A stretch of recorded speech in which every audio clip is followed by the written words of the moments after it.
Get in, nerds. We are playing Burden of Command. We've just started the role playing section following the Battle of Casablanca. Or at least one section of the Battle for Casablanca. The French are beaten today. This is what matters. You give the order to consolidate. There is palpable relief from Grant and the others as the messengers go out. Loyalty +2. Major victory, loyalty earned 9 for the men, very light casualties. Major victory for the mission, prestige earned 22. Out of action report. Captain Lamb was taken out of action by a friendly fire incident, but we succeeded at ensuring that it remained only one friendly fire incident by yelling sternly at the guy who shot him, and then sternly at our guy who was about to shoot that guy. Continue with the story. At last the fighting dies down. Mission major victory, objective secured after turn 10. Men major victory, casualties less than 10%. You consolidate the company inside the military camp. The injured are carried to the French hospital where local doctors and nurses seem surprisingly willing to help. The dead are laid out in the shade.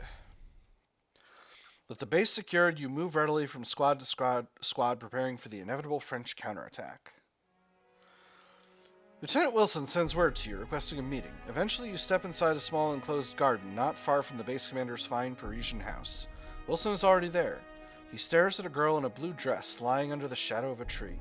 She would seem asleep, almost peaceful, if it weren't for the bloody ruin where her legs once were, and the emptiness in her glassy brown eyes. We won, Lieutenant Wilson says, but it's never clean. Look to Lieutenant Wilson. This girl had a mother. Look away, damn it. How did the French let this happen? We're all trying to figure out who's done this, I say as I roll up with my hot dog van. my with my hot dog Kampfwagen. Alright. So now here's the question.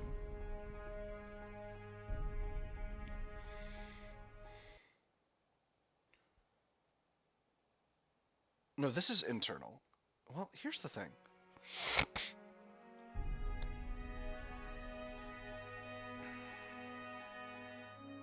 I really want to look to Lieutenant Wilson. I'm worried that the best way to do that is to look to the girl. But I'm going to look to Lieutenant Wilson. Wilson's features are a mask. He's seen this sort of thing before and he's never liked it. We'll be more careful next time. Combat fatigue 20, realism 2. Let's look after the and Wilson acquires caution. Let's look after the living. Combat fatigue 10, realism 1. Wilson gets compassion. A burial detail will be here soon. Wilson advances doctrine. We'll save the others, that's a promise. Wilson advances idealism. Combat fatigue 10, realism 1. The quicker we move on, the sooner the war ends. Wilson acquires zeal. I'm going to give Wilson compassion. I think that's a gap in my overall command. And I think him having that could be useful. Combat fatigue 10, realism 1. Right, first things first. Lieutenant Wilson says, as if by force of habit, and last things last. He turns away from the garden and walks back to his men. He gets compassion, his combat fatigue increases by 10, and his realism by 1. When Wilson's far enough away, you arrange for a burial detail and cordon off the area so that no one else sees the girl as she lies. Despite the beds, no one can rest. The streets echo with sporadic gunfire. That afternoon, a dozen more tanks arrive. More tanks. Their crew is eager to suck up the camp's fuel supplies in preparation for the final showdown you all know is to come. Big 105mm howitzers are towed in next, then 10 trucks full of supplies come creaking in. The men eagerly load up on ammo and eat hot chow in the French mess hall. The mood is anxious but confident. Tomorrow the men expect to be marching down the streets of downtown Casablanca. In the wee hours, a French car flying a white flag rolls up to the gate. A French officer, a colonel no less, asks if he might speak to the battalion's commander. His jaw drops in shock when he's told you're just a single company of infantry. You send him and Dearborn along to Major Cloud. Half an hour before the jump-off time for the attack, rumors filter down. The French have capitulated. On Armistice Day, 11th November 1942. Orders to occupy Casablanca without further fighting are pending. What a relief. No more losses. We could have won, we just need another day, so we wait. Orders are orders. This is ridiculous. We could have won. We won. They surrendered. We did it. There's no... This is exactly the sort of thing I could experience in real life if someone threw me into a battle with all my psychoses. So, but, like, again, I recognize here that this is just psychosis. This is just... I'm not just an unalivist here. I may run a campaign where I play as Lieutenant Unalivist, but, you know, more on that later. What a relief. No more losses. A messenger arrives with a handwritten letter from Major Cloud. French will surrender. Treat them well. We'll be fighting alongside them as allies soon. Indeed. Your initiative was excellent and judgment superior. It was only elsewhere that our results were lacking. You will almost certainly be called upon to write a formal after-action summary so that we may all profit from your company's success. Hey, excellent. At the bottom, just above his signature, are the words, send casualty list as soon as practical. Fortunately, that list will be a short one. The letters home to soldiers next of kin will be otherwise. 2 days later, the Germans invaded unoccupied France, whereupon Admiral Darlan, declaring Pétain a prisoner of the Axis and himself chief of state, ordered the cessation of hostilities. Events moved swiftly. To Algiers came General Anderson, commanding the British First Army.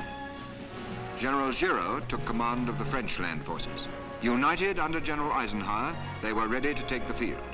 Once more, the tricolor, the stars and stripes, the Union Jack flew side by side. I just read the Liberation Trilogy, it's like, oh, that's how it was in public, but in private, whew, there were a lot of tensions in the Allied force. News comes in. Good news for once. That afternoon, a ragged and dusty column of men wearing uniforms of desert drab tramped through the gates of the camp. The rifles are slung on their backs. Some are angry, others confused, but they are all bone-weary. It is clear that none of these Vichy soldiers has any intention of fighting any more. The man at the column's head, a senior officer by the looks of his sword, speaks to Major Cloud and his assembled battalion staff. Then, one by one, the haggard riflemen file past and let the rifles clatter into a swiftly growing pile. Ammo pouches, helmets, and other gear will get their own little stacks. Those will be sorted and returned to the French armory in due course. So it's finally over, Lieutenant Stern remarks as you and your platoon leaders watch the ceremony out of the window of your temporarily assigned barracks. With grim satisfaction, he adds, and that means we can stop this dancing around and start fighting the real enemy. I wouldn't be so keen to get to grips with Jerry if I were you, Wilson replies, his attention only half fixed on the goings-on outside. His craggy features draw taut as he talks. They were tough bastards last time, and they damn well haven't gone soft since. Dance with the Krauts before you're ready, and those jackboots of theirs will stomp you into Wiener Schnitzel. Wiener Schnitzel? They would probably say Wiener Schnitzel. Wiener Schnitzel, Sergeant Grant asks quietly. Hot dogs, the Stern replies. Kind of. The hot dog is definitely a Wiener sausage, which means from Wien, which is Vienna. But Wiener Schnitzel is something else. But anyway, it's close enough. I fear that I am actually in agreement for once, Dearborn says in an evident half-joke. Concerning this brush with war, our first taste of battle has... Well, let us be frank, gentlemen. At times it has bordered upon disaster. If we do not learn the lessons these last few days have been so kind to teach us, then... Dearborn shakes his head sadly. He doesn't have to elaborate. You know exactly what he's talking about. The French aren't the real enemy. Resolve this with an appeal to idealism. We beat the French and we'll beat the Krauts. Solve this with an appeal to zeal. We've been flirting with defeat. Solve this with an appeal to cunning. Stuff is way above our pay grades. Solve this with an appeal to professionalism. Or, don't mention this around the men, it'll hurt morale. Solve this with an appeal to discipline.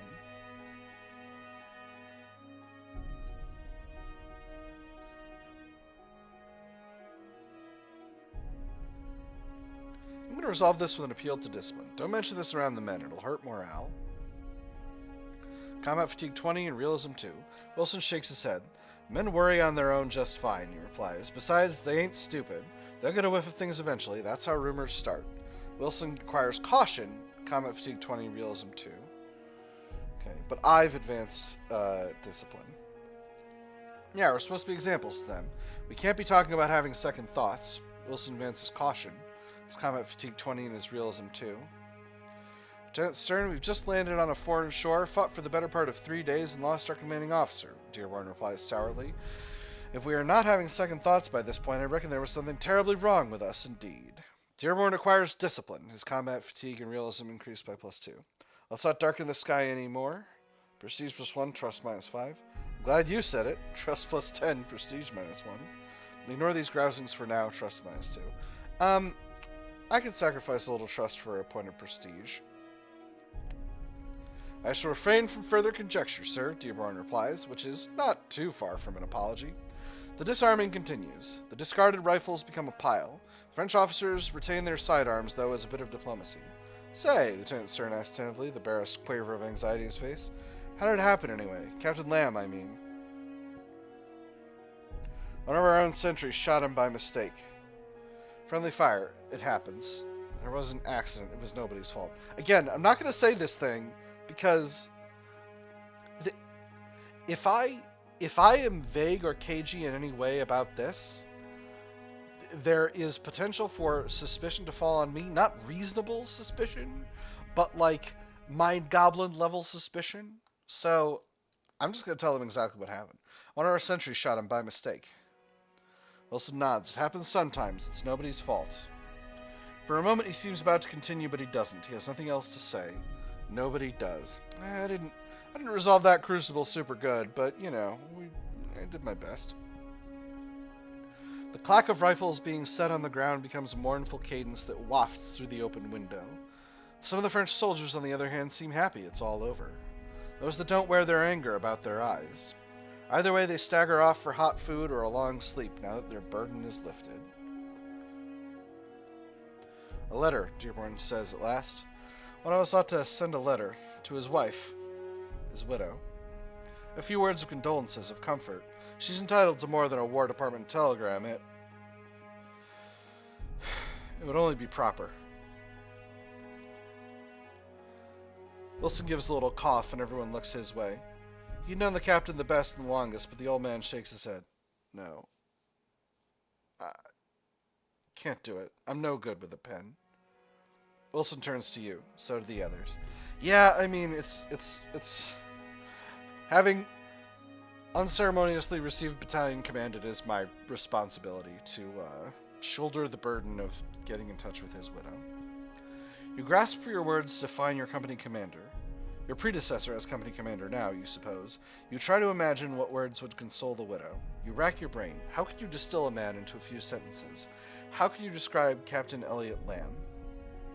As someone who truly believed in the war? As a brave and hard-charging fighter?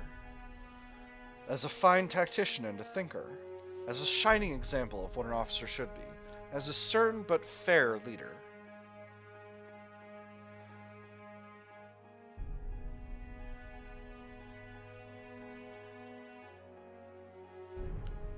I'm not going to do the first two. I think those are not things that... This is a letter to his widow. It needs to be personal. It can't be about the war.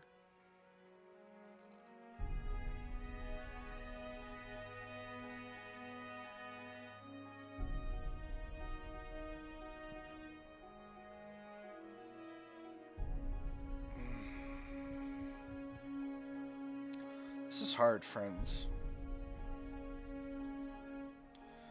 Again, showing the weakness of emotional communication among the sort of you know, this was not a time period in which men generally talked a lot about their feelings, and this is an example of that. I'm gonna say a shining example of what an officer should be. The thought echoes in your head. The others give you space to think. As the last of the French soldiers discard their rifles, the words come to you. A pen and paper are waiting in your map case. Mrs. Lamb, I regret to inform you that...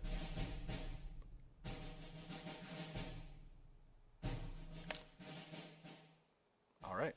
I thought there was going to be more to that. So, we're in our middle situation here. So let's aid the men. We have 4 casualties this time around, and I have exactly 4 replacements. So let's throw experienced replacements in there. I'm just going to spend the prestige, friends. I think that's completely reasonable under the circumstances. Yep. And yep. Not bad overall. I'm getting second platoon squads up in action points, which I'm feeling very in orders, which I'm feeling very happy about. In stars.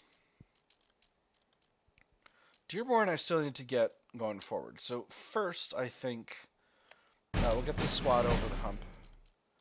And now that I'm thinking about it, I think I want to dedicate a little bit more prestige and loyalty to Lieutenant Stern's setup here. All right, so am I officially a captain? I'm not sure. Let me go ahead and... Okay, I have discipline now. Excellent. So...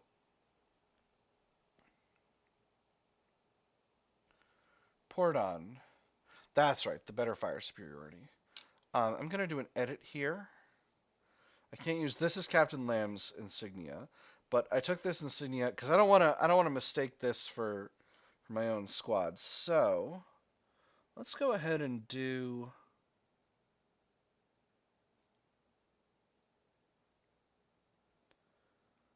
Let's do this here, Eagle. Let's do the crossed axes, actually.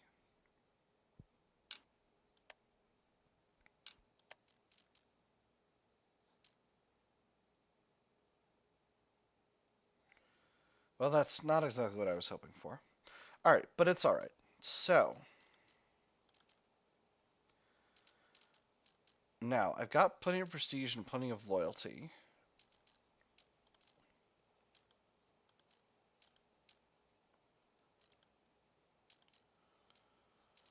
I think I'm going to take Lieutenant Dearborn over the line at the cost of 5 prestige, because getting him his 2nd star is going to be useful. Lieutenant Stern, again, not getting the kind of experience I would like.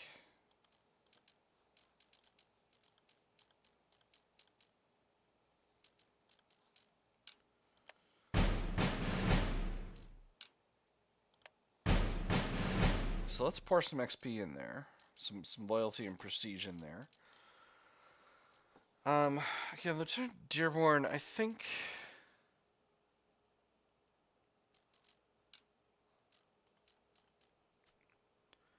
I would love to get this squad their 3rd star, but I can't. But I can get them a little closer. And then... Actually, go back one. I can get Wilson's 3rd squad over the line into 4 stars. And that's a very respectable setup for his squads. I think that's what I'm going to do. So then finally... Gosh, I need to get Lieutenant Stern forward. And Lieutenant Grant, Acting Lieutenant Grant, I need to get up to speed.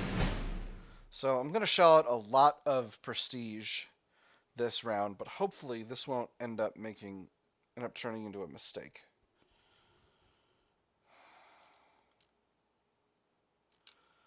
I'm really hoping. I'm taking a risk here, but I think it's worth it to get... I'll pull back on Stern. I feel bad about this, but keeping 9 prestige in the pot seems like the right call. All right, let's continue forward. Another role-playing section here. Presumably. New soundtrack. Thing.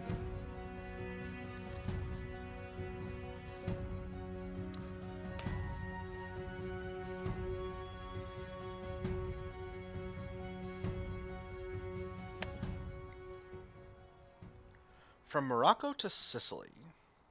So if this were a game like A Legionary's Life or Never Second in Rome, we would have a lot more to... Oh my. That is a long time break. That's almost 8 months. Okay. When I got home, I learned that everybody was fighting that war. It wasn't just the sailors and soldiers and Marines, it was everybody. They were saving scrap, rolls of tinfoil, they were rationing gas, butter, of all things, which I'd been used to having all I wanted, and they were doing it enthusiastically. Plus, they were paying a little more tax so that they... 11:20 hours, 8 March 1943, near Rabat, Morocco. Alright, so this is 4 months ago now. The trot. The chill winter wind of Morocco nips at your cheeks as you jog past the 4-mile markers. Weariness is now an old friend who likes to lurk in your bones. Of course, you're not the only one suffering. The trail ahead and behind is dotted with staggering figures in olive drab. 3rd Division's new CO, Major General Truscott, now that's Lucien Truscott, demands that every man under his command be able to run 5 miles in an hour in full pack, from the lowest private to his regimental commanders. Those who can't hack it are sent to other outfits. But Truscott isn't the only change to get used to. 20 minutes, Old Man Wilson shouts from behind you as he leads his bedraggled 2nd Platoon on their own run. Come on, boys, he shouts to the men behind him. You gonna let the captain beat you? It certainly is one way to fire them up. He's still a sergeant at heart. Better to sweat now than to bleed later. Better to sweat now than to bleed... I don't know if this is derogatory. I don't think it is. And I think this is... Truthfully, I would love to say this, but this is also realistic. I'm going to say it. He's still a sergeant at heart. Captain. That's you now. The promotion was inevitable. Lamb's recommendation before his untimely death made the decision easy for regiment. The paperwork came through in January, and Colonel Macon pinned the bars to your collar just before he himself was promoted to Brigadier General. Nice. You can only hope you'll measure up when Nickel Company, your company, inevitably goes into battle again. They won't keep us here forever. There's hard fighting in Algeria. The islands of Corsica and Sardinia could be next. There's hard fighting over in Algeria. It's hard to tell who's winning in the east. All you know is that a lot of men and vehicles are going there and fighting hard. You finish the run with 8 minutes to spare. Not bad, all things considered. Wow! So that is 5 consecutive, just over 10-minute miles in full pack gear, which is, you know, I could have probably done 5 consecutive 10-minute miles in high school back when I was running cross country. Now, I doubt it. It's not enormously impressive. Again, that's D&D, for example, as a system assumes you could pull off 6 of them without a problem. Even for a Constitution 10 character, which is rank average, but you know, still. Plus in full gear, it's a lot. You finish the run with 8 minutes to spare. Not bad, all things considered. However, there's no time to celebrate. First Sergeant Grant, promoted the same day you made captain, waits anxiously at the door to your CP. There's still a war on. They didn't even make him a lieutenant? Dang. Grant gives you a courteous nod as he approaches. No rest for the wicked, apparently. Captain, there's a few matters. Firstly, a battalion briefing scheduled for 1200 hours. All platoon leaders and company commanders to attend. You nod. A quick word to Wilson sends him on to inform the other officers of the appointed time. There's the usual paperwork, but that can wait because you've got a reporter asking for an interview, Grant continues. And the new First Platoon leader arrived from stateside this morning. With all due respect, Captain, he looked a bit green. You sure he's not just seasick, Jack? Hell, Jack, even you were green once. Then you better be a quick learner. You sure he's not just seasick, Jack? With all due respect, Captain, Grant replies sourly. I just hope that when the enemy chews him up, there'll be enough of him left to spit out. Alright, am I going to do PR? Is this right? Alright, reporter first. Optional scene, possible prestige, trust, and realism change. Or forget the reporter, have the new LT report in right now. Alright, reporter first. A light, refreshing rain begins to fall as First Sergeant Grant leads you toward the rusting fuselage of a downed bomber. The Army stripped off the important parts, and the locals finished the job, now only an aluminum skeleton and the faint outline of a white Allied star are left. You note a woman in fatigues and also a sergeant's stripes in the sheltered lee beside the wreckage. Her sleeve carries the white and blue stripes of the 3rd Infantry Division. She brightens up when she sees you. Captain, do you have a moment? Of course I do, miss. What's the first rule of war? A few minutes, yes. First Sergeant Grant persuaded me.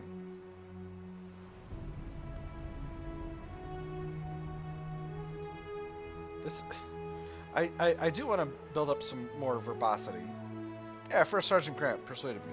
I imagine he did, she says, and tenders your sergeant a welcoming nod. First Sergeant Grant gives himself a little shake. Captain, this is Violetta Margina. Violetta Magrina. Magrina. Correspondent for the Prime Tribune, she says, and the sergeant falters, rattling those words off as if on a typewriter.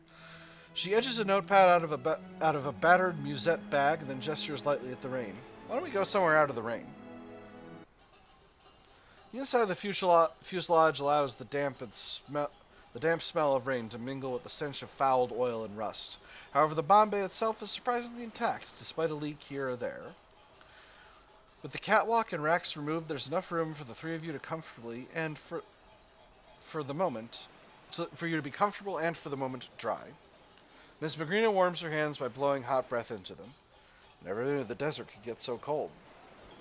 Noted you're wearing sergeant stripes. How'd you get into the trade? What exactly does a war correspondent do? You know what? Never mind. Questions? Noted you were wearing sergeant stripes. The jacket's alone. Army gave me the rank of captain as a courtesy, of course. The jacket's alone. The Army gave you the rank of captain as a courtesy, of course, she says and pats the patch on her sleeve. Personally, I find that having a few stripes is better than a green correspondent's armband. This way the privates know they can't boss me around unless shells are flying. The whole thing is a little crazy, really. I'm still a civilian, but under military authority. The Army can tell me where to go and what to cover, but usually they don't, because it makes us less effective. How'd you get into the trade? I'm just going to do all of these. She gives a little chuckle, turning the corners of her lips toward a smile. Runs in the family. My father writes esoteric medical encyclopedias, and my mother pens thrillers. Esoteric medical encyclopedias? What kind of thrillers? What kind of thrillers?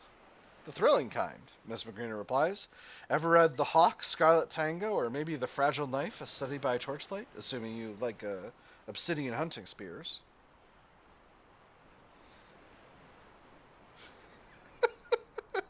So my options are, is your father a doctor, or I happen to like obsidian hunting spears or lances?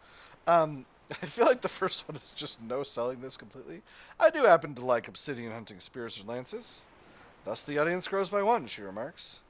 What exactly does a war correspondent do? We're the press for the Army, Miss Magrina says, then shakes her head.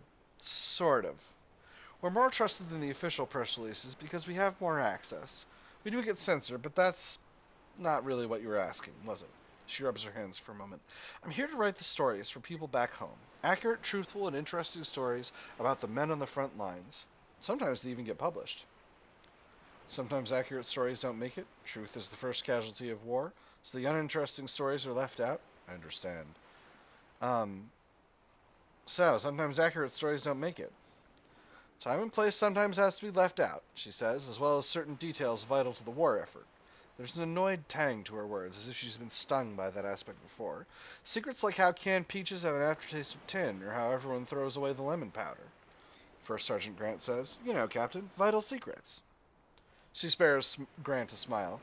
Yes, things like that which might give the Germans an advantage. Somehow. So, what I'm saying is, there's going to be some editing here. I'm going to tell you all a funny little story right now. You might have heard as a kid that carrots improve your eyesight. That is not true. Your eyes do have keratin in them, but eating more carrots doesn't support them. That was a rumor spread by the British Bomber Command about how they were giving all their pilots and their bombardiers and all their other air crews extra carrot rations to improve their eyesight. And the reason British Bomber Command spread this lie is so that the Germans would not figure out that British Bomber Command had figured out, well, not just British Bomber Command, but the RAF more generally, had figured out air-to-ground radar and were using it to target their bombs. So that's a fun one. Anyway, so, these sorts of things, keep them hidden. Alright, that's everything. You had questions? She pulls a small wax paper packet from her pocket, which she unwraps to reveal a small notebook. With deliberate motions, she flips past the beige cover and then flips through pages upon pages of cramped notes until she finally finds a bookmarked and empty page. Her pen, silver and black, slides out next, and after a tap on the side, she prepares to write. There's just enough light coming through the cockpit windows to catch the first shift of ink upon the page. However, the wax paper stays between her other fingers, angled to intercept any droplets that happen to fall its way. Now then, Captain, your Sergeant Jack, First Sergeant Grant here, was kind enough to relay your particulars. No need to cover that ground, she says as she starts scratching down notes under a dry patch of fuselage. Grant gives a little cough and looks away. The current dateline is 11:40 hours, March 8th, 1943, near Rabat, Morocco. But we'll be talking about the events of last November. Captain, your unit played a critical role in storming Cape Fidal and silencing the French coastal guns. Can you tell our readers what happened there? Our men utilized their training at every turn, play up the army. There were a lot of heroes in my outfit, pay homage to the men. The victory surprised me, so did our losses. Doctrine responds. Pay homage to the men. There were a lot of heroes in my outfit. Miss McGrinnan notes along as you describe the numerous individual acts of valor. So what was it like to serve under Patton? Miss McGrinnan says. Everyone seems to have a different opinion. He's a taskmaster. Pay homage to the men. Men will get killed and he'll give the order. Idealistic response. Sometimes I think he thinks we're his squires. Idealistic response. Never met him. Neutral response.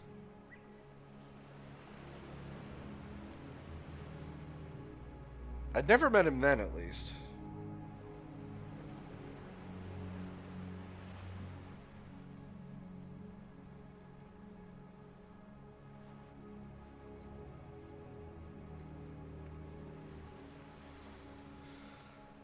I don't know about either of these. I don't want to talk garbage about about General Patton.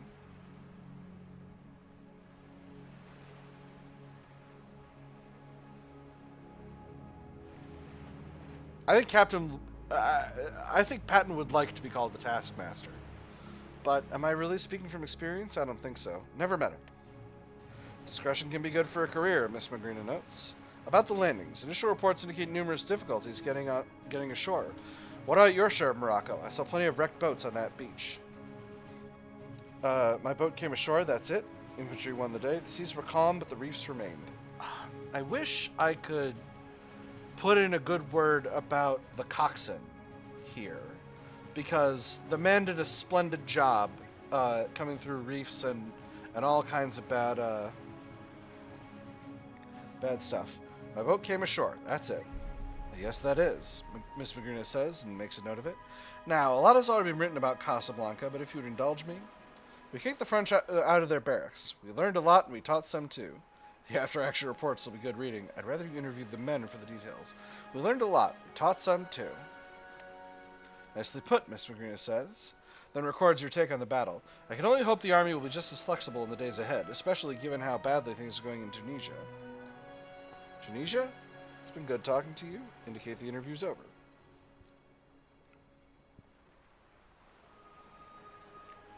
It is March of 43 now. Tunisia? I'm just going to get this dialogue. General Fredendall really left a mess as 2nd Corps commander. Yeah. They gave him a big promotion after that, historically, but to a training army in the United States. That's how things go. Captain Fredendall, I think Lloyd Fredendall, but I could be wrong. Captain Fredendall really left a mess as 2nd Corps commander. Units scattered, British, French, and ours all mixed together, Miss Maguna says, and then shrugs.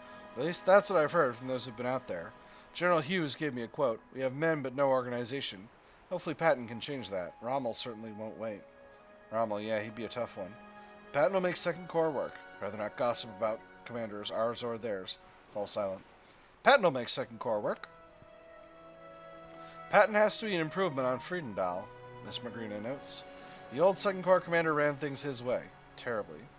Is General Friedendahl really as bad as all that? Rehashing a general's mistakes is above my pay grade. Let out a sigh.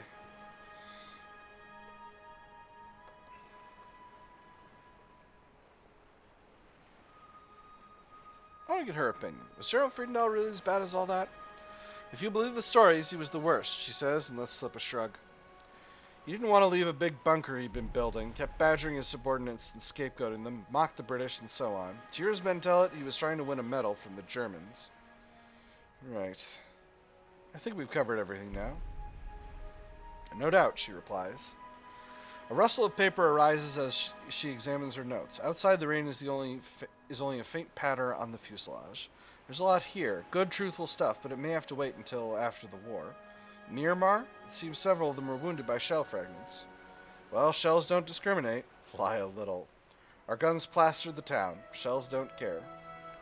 We're out of time. Let's take a rain check on this.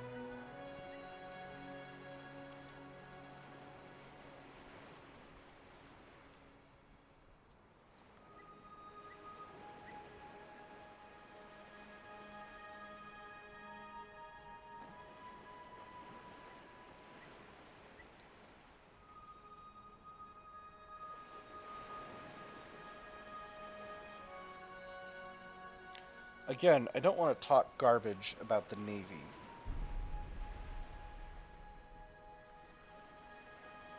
But I also don't want to lie to her.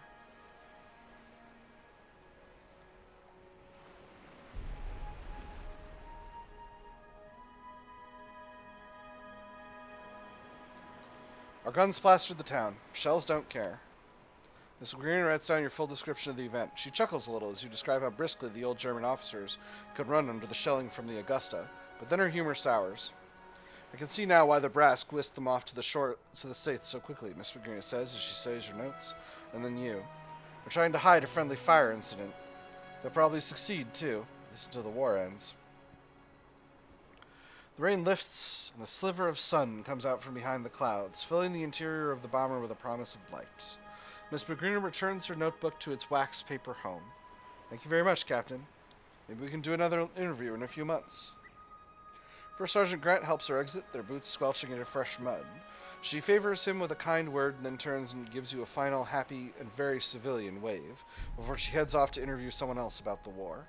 Life of a correspondent is certainly an odd one.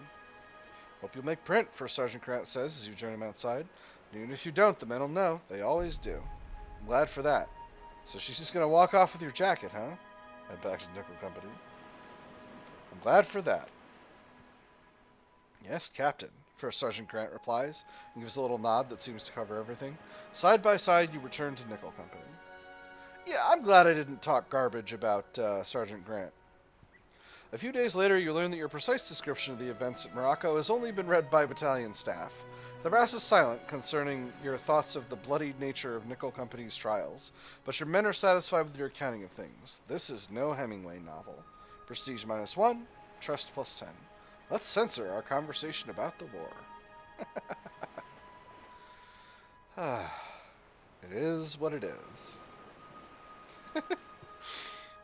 There's a great story. There's a great piece of mail from a soldier who was tired of getting censored, where he wrote, we picked up from the place we were yesterday, and today we arrived at the place we're currently at. The weather was as it ever is, and the people are just about the same as they are everywhere. And the censor just wrote at the bottom, Amen. Your new subordinate turns out to be a chestnut-haired fellow in a brand new field uniform with duffel bag creases. His wide eyes shining bright with the enthusiasm seen in schoolboys who haven't yet seen war. Captain, he calls out and offers a parade ground salute as he steps inside your makeshift office. Thompson, Edgar G., 2nd Lieutenant, reporting for duty. The eagerness in his expression is almost painful as he waits for you to return his salute and take a seat. He hands you his transfer papers with a grin more suited to a kid running after a good humor truck than a soldier headed for war. I do love ice cream. The sniper just shot me. Where are you from there, Thompson? Why'd you join the army, Lieutenant? How'd a kid like you become an officer? Will there be anything else? Where are you from, Thompson? Piedmont, South Dakota, Captain, Thompson replies after you return the salute. It's a little town just south of Rapid City. My pa's the school teacher there. We're not really well-traveled folk. Pa was too young for the last war, so I guess this is the first time any of us has ever fought in the army before. Well, except for my great-great-uncle, but he fought for the Confederacy, so we don't talk about him. Why'd you join the army, Lieutenant? It was the right thing to do, Captain, Thompson replies with unshakable conviction. I'm not one for thinking that everything's perfect here on this fallen earth, but the United States of America is the closest thing to it. When the Japanese hit Pearl Harbor, well, I sure as hell wasn't going to sit by and sit this one out. I've been thinking about it beforehand, but there was no reason not to afterwards. Anything else? Let me ask, how did a kid like you become an officer? Well, Thompson glances at his feet. Not quite sure myself, Captain. They picked me out not long after I finished basic training, and they put me in the OCS. Still not sure why they thought I was officer material, but he looks back up at you, features filled with an eager determination. If being an officer is the best to serve my country, I mean to try as hard as I can. Cool, alright.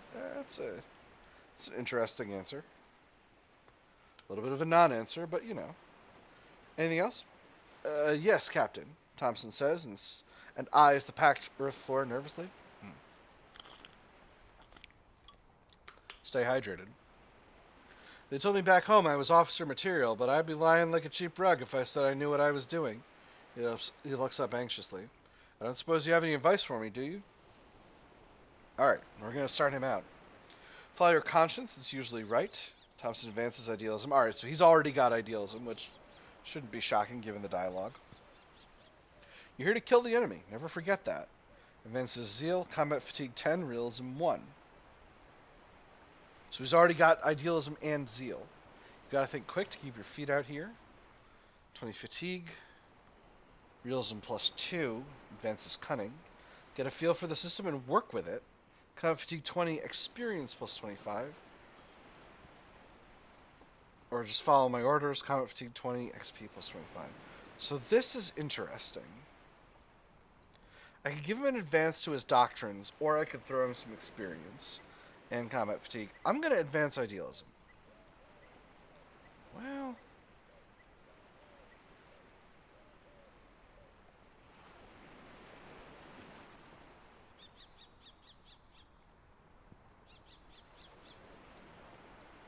I want to give him a little... I don't want to give him a bunch of combat fatigue straight at the gate without giving him any realism. Let's advance zeal. No, we'll advance idealism. Follow your conscience. It's usually right. If there's anything your new lieutenant has going for him, it's that his heart's in the right place. All he needs to do is have confidence in himself. To his credit, Thompson seems to agree. I think I can do that, Captain, he replies. Hell, I've been doing it so far. It's a good start. Now then, we have a battalion briefing. Motion for him to come with you. Now then, we have a battalion briefing. You step outside to find your other officers already waiting, or rather listening to a tall, rock-jawed captain. A ranger patch is sewn in his sleeve. Hey, this guy. Captain Cordell Boston, ranger leader. So he tells me if I wanted to talk to a no-good drunk, I'd look up your old man. The other captain recounts with an incongruous Harvard drawl, his hands knifing through the air with each word. Oh, hell, Cord, Wilson asks of the ranger captain. Did you belt him right away? Well, nobody insults my pa and lives, the other man answers with a wry smile. So yeah, I socked him right in the kisser. Bastard fell over flat as a bad souffle. I imagine he did not appreciate the fisticuffs. Dearborn interjects. On the contrary, Lieutenant, the captain answers. He picks himself right off the floor, laughing like it was just a Tuesday. Then he tells me we need fighters like me, offers to buy me a drink, and invites me to join the Rangers. Lovely story, Captain. Sam, when I told you to gather the officers, wait patiently. I'm gonna wait. Let's see what this guy has to say. Last Wilson notices you. Captain, he says after the obligatory exchange of salutes, I'd like to introduce you to an old friend of mine, Captain Cordell Boston. A pleasure, Cordell Boston replies. Sam's told me a lot about you and the company. Horrifying stories, I'll bet. We've been lucky and skilled. Good to meet you, Captain Boston. Not at that. Horrifying stories, I bet. You might have mentioned something. Stories to make your blood curdle. Why, I'm quaking in my boots as we speak, the officer replies with a rakish grin. I'm sure I've taken enough of your time, he nods to each of you in turn. Captain, gentlemen, Sam. Captain Boston departs. Wilson chuckles to himself, then turns to you. Who's this fella? Wilson asks, and nods toward a still silent Thompson. Full introductions are in order. Verbose +1. I should make this quick. Let everyone introduce themselves. Verbose -1. Full introductions are in order. Verbosity +1. You introduce Lieutenant Thompson to the officers of Nickel Company. Nate Stern, Ash Dearborn, and Old Man Wilson. Thompson insists on shaking everyone's hand and talking to each, which would be fine if briefing didn't start in 5 minutes. I hope you do not mind the rough welcome, Lieutenant, Dearborn says to Thompson as you all migrate to the briefing tent. There are many new faces in the officers' mess these days. New company commanders, a new regimental commander, even a new CO at battalion. I've transferred my drawl to the correct character. The others nod. Major Cloud has been transferred to the 9th Infantry not long after Casablanca. You've barely gotten to know Colonel Isanor, his replacement, before he came down with malaria and had to be invalided at home. His replacement is probably why there's a briefing today. Gee, Thompson says anxiously. Does anyone know what the battalion commander's like? The new one, I mean? We haven't met him yet, so there's no point in speculating. I'm sure some have ideas. I've heard some, Wilson admits, none of them good. Heard the fellow got transferred directly from a supply depot and he's never commanded men in combat. Dearborn's expression is a grim one. A clerk who glanced at his file and said his only real command has been in the Philippines, and that he never led white men before, let alone infantry. I hear he's a German, Stern says, as if he were spitting out a watermelon seed. A dirty, no-good kraut schmeckel. He fights with us, he's a good American, and that's that. He's no Rommel, but he's here to kill Germans, too. Keep an eye on him, then. Keep that to yourself if you value your career. Drop it, Lieutenant, now. I'm not going to be a shitbird about this. He fights with us, he's a good American, and that's that. Sure, good American, Stern replies. Just like the ones who put on swastika armbands and paraded around Madison Square Garden, huh? No weedy desk clerk awaits you in the briefing tent. No cackling radio serial villain either. Instead, the briefing is opened by a brown-haired, strong-chinned giant of a man who looks barely older than you. Lieutenant Colonel John A.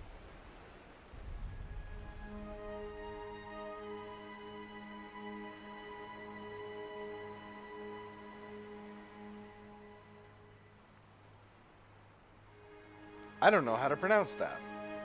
I genuinely do not know how to pronounce his last name. Heinches?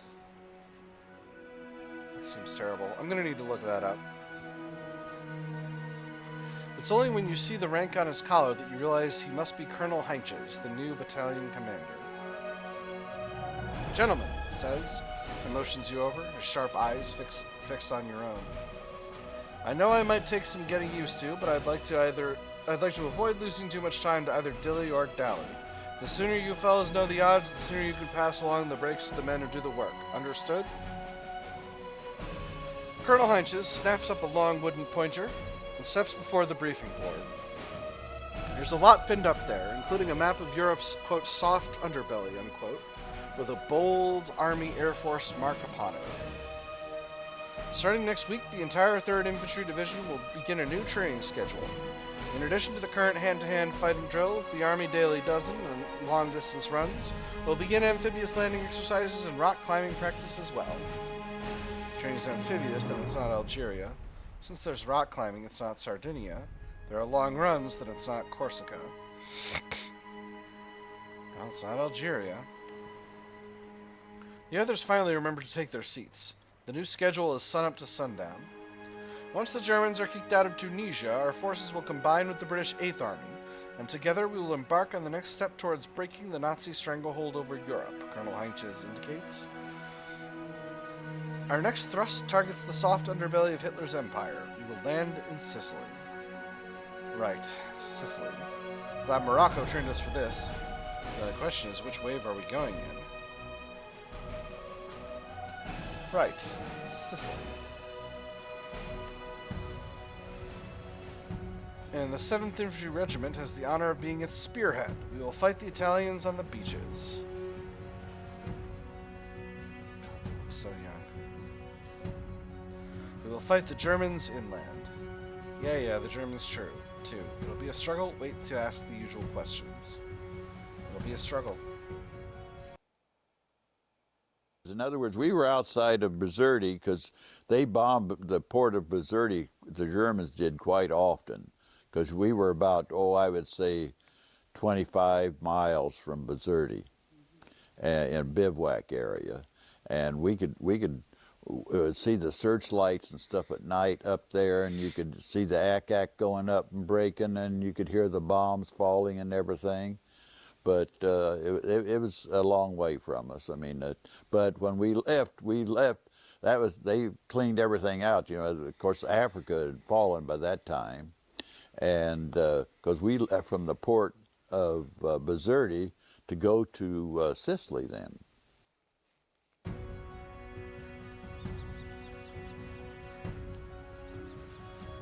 All right, here we go. Invasion time. Go for 100 hours. 10 July 1943. At sea. There it was. Sicily. The deck of the landing craft shifts beneath your boots as you scan the dark of night. There is not a hint of land in sight. Your whole world has been reduced to this metallic bulk of a hull and the stink of salt water mixed with diesel fumes. The faint crash of waves above the ever-present din of diesel engines is the only relief from the monotony. From the enclosed wheelhouse, you watch your company assemble on the open deck before you. Wet and miserable, they form up platoon by platoon, each bracing themselves for the battle soon to come.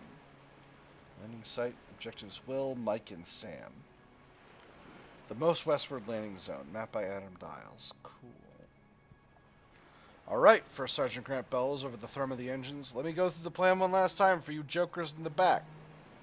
1st and 2nd Battalion will have gone off ahead of us to secure a beachhead. Grant continues. First order of business once we hit the ground is to clear the coastal defenses off the west flank. That'd be the left side for those of you who forgot your compasses in Africa. A few of them probably did. The sunrise will tell them where eastward lies. Will be the westernmost invasion unit. The men chuckle nervously at that. There'll be no going back to Africa. If you're not wondering how far we have to go, it's not far. If you're wondering how far we have to go, it's not far, First Sergeant Grant calls out, his bellow of a voice competing with the engines. You'll see the cliffs plain as day. They're that big. The Italians supposedly have them all wired up, so we gotta swing around and hit them from behind. Hey, Sarge, comes a familiar voice from the assembled throng. If we're going around the cliff, then what's with the ladders? A good question. He may make corporal one day. Patterson asks, and Morris will eventually quip or reply. No, Grant will answer this one. Patterson asks, and Morris will eventually reply, is the one I picked. Battalion thinks the Navy might drop us off target, Grant explains. All the veterans understand. If some of us somehow end up under the cliffs, they'll be able to climb up. Unless you prefer to do it by hand. Forget the climbing. Morris, yeah, that's right. Forget the climbing. I prefer a steak dinner and 3 hours alone with Rita Hayworth, Morris calls out. Could you order that instead? Morris has good taste to movie stars. A better conversation with Heidi Lamar. The charms of Victoria Lake are not easily dismissed. Most guys would have said Mae West. Well, sorry, my pop culture from 1942 is totally borked. So, we're just going to say most guys would have said Mae West. Mae West is so beloved among the soldiers and sailors, they nicknamed their life vests after her. Thing is, she's not all looks, but a writer, too.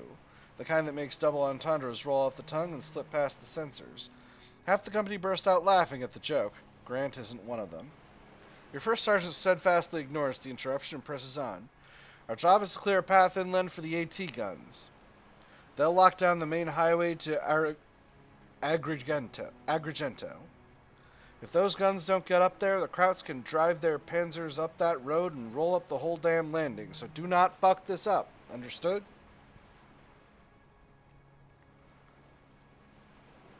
Yes, First Sergeant, a private in the front calls back. Others merely nod in agreement. The sailing over from Tunisia hasn't been quick or easy. Half the men are sick or close to it. And before you can do anything about that, you have to get them to the beach. You cast a quick glance across the cramped bridge to the figure at the wheel. The Navy, in its infinite wisdom, assigned you the same guy who drove your Higgins boat in Morocco. Oh, yeah. He hasn't really been much of a conversationalist during the trip across the Mediterranean, but given how he handled things last time, you're probably in pretty good hands.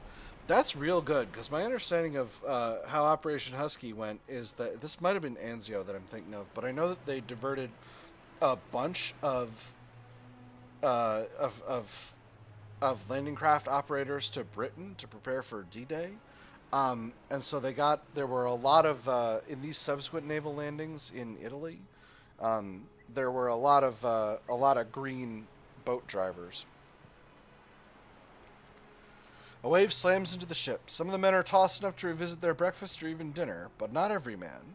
Up there at the prow is Lieutenant Thompson, standing tall amid your first platoon. As the landing craft steadies itself, he steadies with it. Kid's got his sea legs, First Sergeant Grant notes beside you. What do you think of Lieutenant Thompson? My focus is on the men. I'm not up for gossiping right now. Well, this is the more verbose option. But First Sergeant Grant's a bit of a pessimist.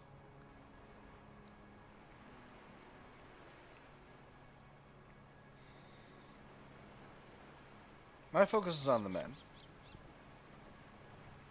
A glance at your map finds things in order. All the objectives are clearly laid out. All you need to do is take them.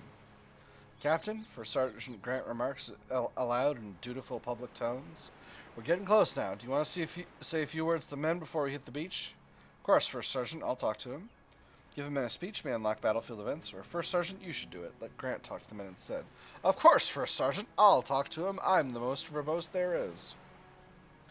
You follow Grant out onto the open deck. The company is all there. Company, attention!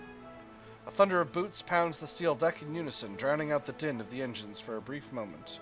Grant turns to you and gives a nod. They're all yours, Captain. You stare out at your men. 186 soldiers in all. They stare back at you, waiting. I'll keep this short. Promise a short speech. Verbosity -1. Don't worry, it won't be too long. Promise a medium-length speech. Settle in. I might be here a while. Set up a long speech. Verbosity +1. Yeah, give me that verbosity. Some of the men grumble. You can see at least one or two roll their eyes. Looks like you'll have to make this worth their time. We're in for a rough day. Be direct. I doubt this battle will be easy. Try not to be too blunt. This landing won't be as easy as Morocco. We're in for a rough day. The Italians had been defeated by a debate. Could have been defeated by a debate. It would have happened already. The Italians are on their home turf and they'll fight. If the weather and terrain don't kill us, the Italians might. Be a little sarcastic. Intel thinks the enemy will surrender. Yeah, sure.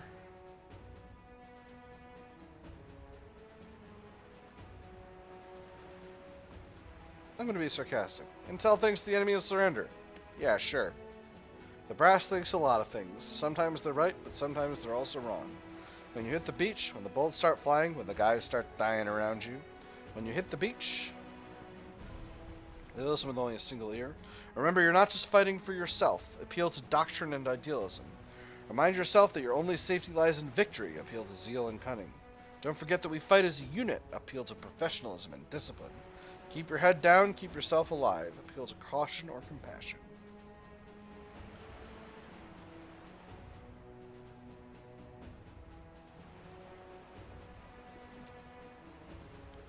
I'm definitely going to do one of these middle two.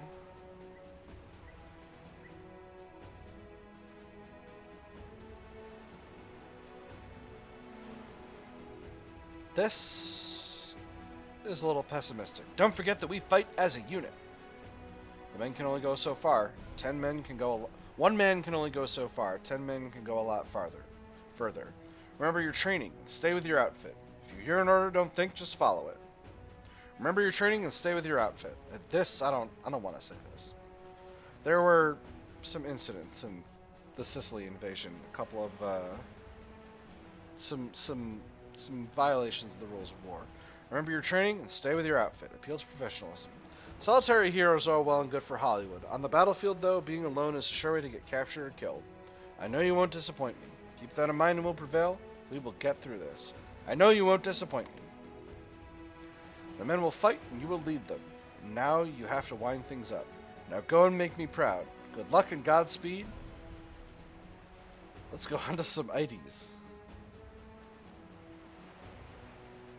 I'm not going to say this because I still haven't... Well, I've been leading the company for 8 months now. Good luck and Godspeed. I'm just going to say good luck and Godspeed. The men nod and stand easy with a confident swagger. They can handle this, and now they know it too. The rattle of gunfire echoes in the distance off the bow. Fog flashes gold and silver and the ghostly reports of artillery. With the ghostly reports of artillery. Slivers of a dawn light to reveal the silhouette of the coastline ahead. For an instant, the glare of the shell burst outlines the faint outline of a hill, a house, a clump of trees on the top of a cliff. Captain, we're at the cliffs, Lieutenant Thompson shouts above the din. Lieutenant Wilson grabs Thompson's arm and drags him over to you. Yeah, kid, the Navy's gone off course, just like Colonel Heinches figured they might. Indeed, Lieutenant Dearborn declares, as he somehow manages to stroll over despite the shifting deck. Our situation appears to have changed greatly, and none for the better. A new plan is in order. We plan to fight and we win, Stern says as he charges up from the back. That hasn't changed. The shore is drawing steadily closer. In 2 minutes, it will be too late to do anything but go ashore. Ask Thompson for suggestions. Ask Wilson for advice. Inquire if Dearborn has a plan. Turn to Stern for ideas.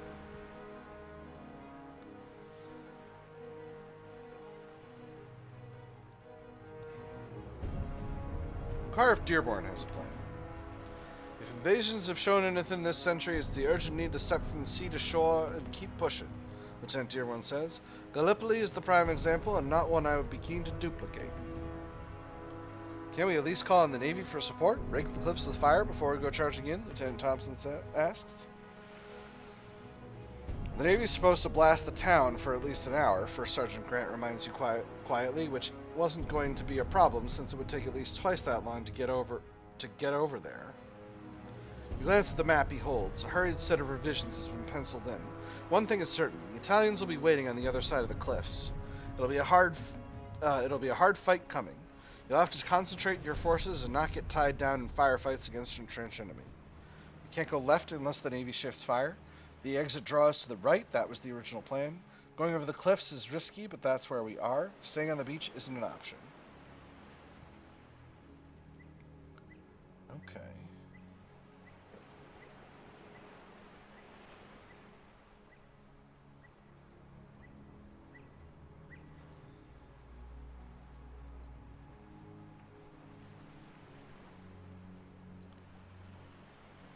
Going over the cliffs is risky, but that's where we are. Staying on the beach is not an option. One thing is certain: the company must advance. Anything else will let the Italians and maybe the Germans counterattack and hammer your men at a time of their choosing. When you look back up again, the shore is that much closer. We've got to go over the cliffs. Scaling the cliffs may be easier. Coordination with the Navy may be paramount. Navy delays will be reduced. First things first, we'll get ashore. Some negative events may be avoided. First things